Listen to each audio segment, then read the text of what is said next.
ljudmi na poti spoznavamo svet. Spoznavamo svet. Spoštovane poslušalke, cenjeni poslušalci, lepo pozdravljeni.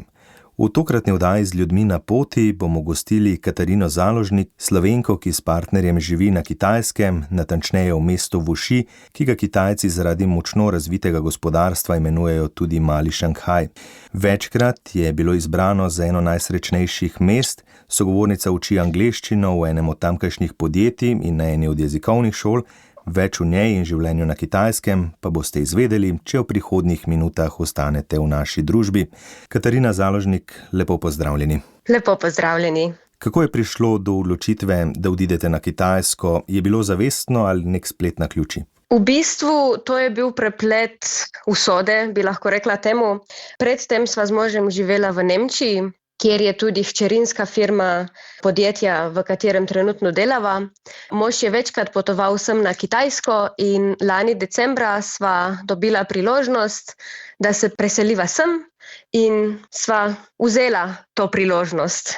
Kakšni so bili začetki in morda kaj je bilo najtežje? Na začetku je bilo najtežje to, da so vsa socialna omrežja, ki jih imamo v Evropi in po svetu, tukaj blokirana.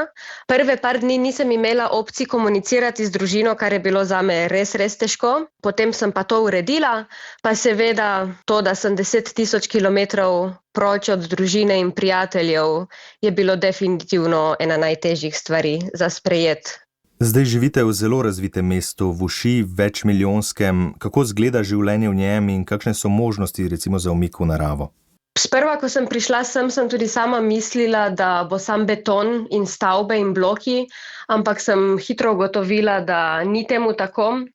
Samo 10 minut proti z avtom so čudoviti gozdovi, čudoviti parki, imamo tudi čudovito jezero, imenovano Taihu Lake.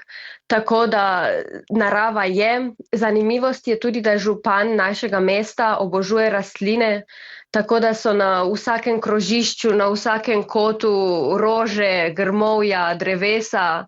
Tako da je zelo lepo.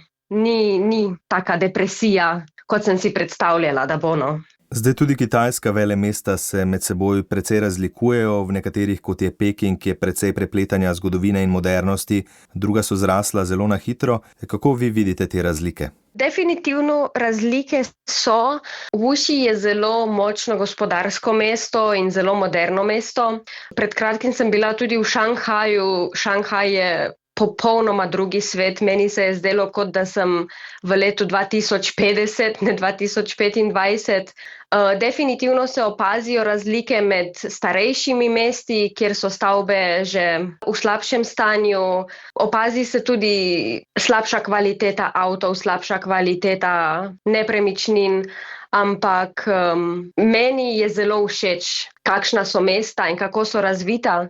Razlike so tudi v življenjskem standardu, tako med mesti, še večje pa, če greste nekam na podeželje. Kakšne so plače v mestu, kjer živite in kaj si recimo lahko privošči nekdo s povprečno plačo, tudi kakšne so cene? V Wuxiju so povprečne plače med 1100 pa 1300 evrov bruto, se pravi po davku, kar se mi zdi precej v redu. Življenjski standard nasploh je zelo cenejši. Naprimer, če greva z možem ven jest, si vzameva kakšno juho, kakšne nudle ali pa res velike obroke in za oba dva skupaj s pijačo lahko plačava tudi samo 5 evrov, kar se mi zdi, da se v Evropi skoraj ne zgodi. Definitivno se pozna razlika sploh med kakšnim severom Kitajske in kjer smo mi, tam ni tako razvito kot tukaj, so cene seveda še manjše, nepremičnine so tudi zelo poceni.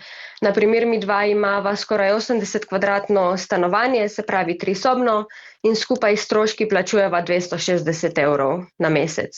Kaj pa zdravstveni in šolski sistem, kako se razlikujeta od evropskega?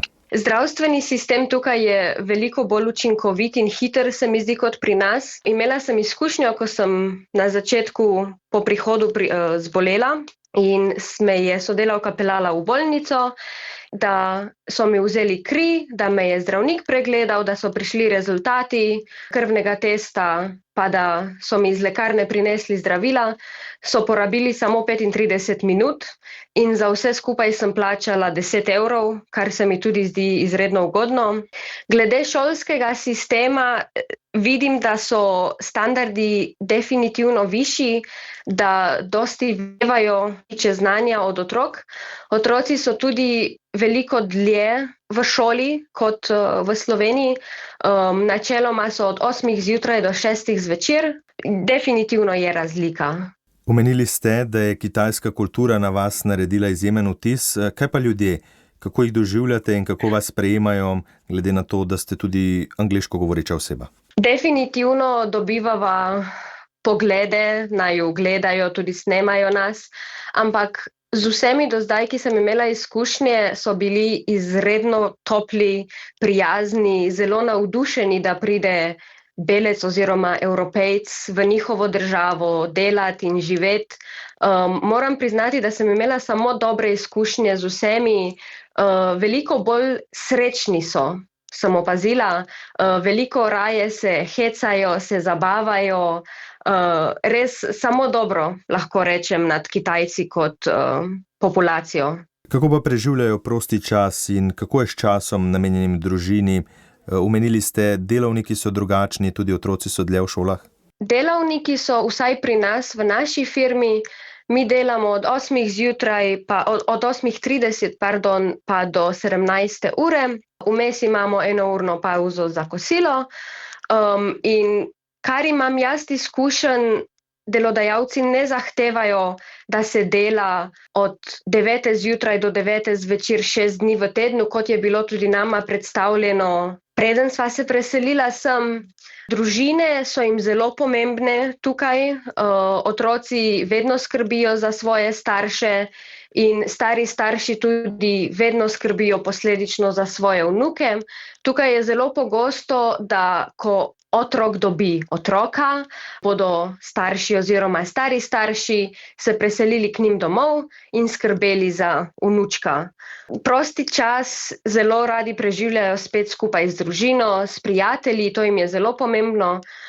Zelo radi igrajo badminton in biljard, razne družabne igre, samo da so skupaj, no. Zelo radi športajo, zelo radi tudi plešejo. Velikokrat sem že doživela, da smo se peljali kje po mestu in je bilo par babic skupaj in so plesale in se imele lepo, kar se mi zdi, da tudi v Evropi se ne doživi. Kako pa je pri vas z učenjem jezika? Nekaj znanja mandarinščine ste osvojili? Tako, sicer zelo malo, ker kitajščina oziroma mandarinščina je izredno težek jezik. Definitivno pomaga to, da sva ves čas okoli kitajsko govorečih ljudi, da poslušava, da se učiva. Veliko težje je, kot katerikoli jezik, to pa moram priznati. Tako da sva si dala približno leto pa pol cilj, da osvojiva vsaj osnove. Zelo raznolika je tudi kuhinja. Kitajska v evropskih državah smo deležni na nekoliko prilagojen način, zlasti v kitajskih restavracijah. Kaj je najbolj značilno za kitajsko kuhinjo in kaj vam je pri njej morda všeč ali pa ne? Na Kitajski se definitivno največ pojetevih nudlov, riža pa tofuja.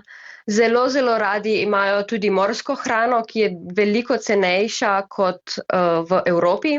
Najbolj popularne so kakšne gjoze, to so v bistvu cmoki polnjeni z zelenjavo, tofujem, mesni cmočki. Moram poudariti, da kitajska hrana tukaj in v Sloveniji oziroma v Evropi je popolnoma drugačna. Tukaj so začimbe in okusi dosti bolj izraziti kot pri nas. Velikokrat so tudi bolj pekoče jedi kot pri nas, ampak nasploh meni je odlična hrana. Zelo mi je tudi všeč način prehranjevanja, ki ga imajo. V Evropi smo navajeni, da če gremo kot skupina v restavracijo, si bo vsak naročil svojo jed.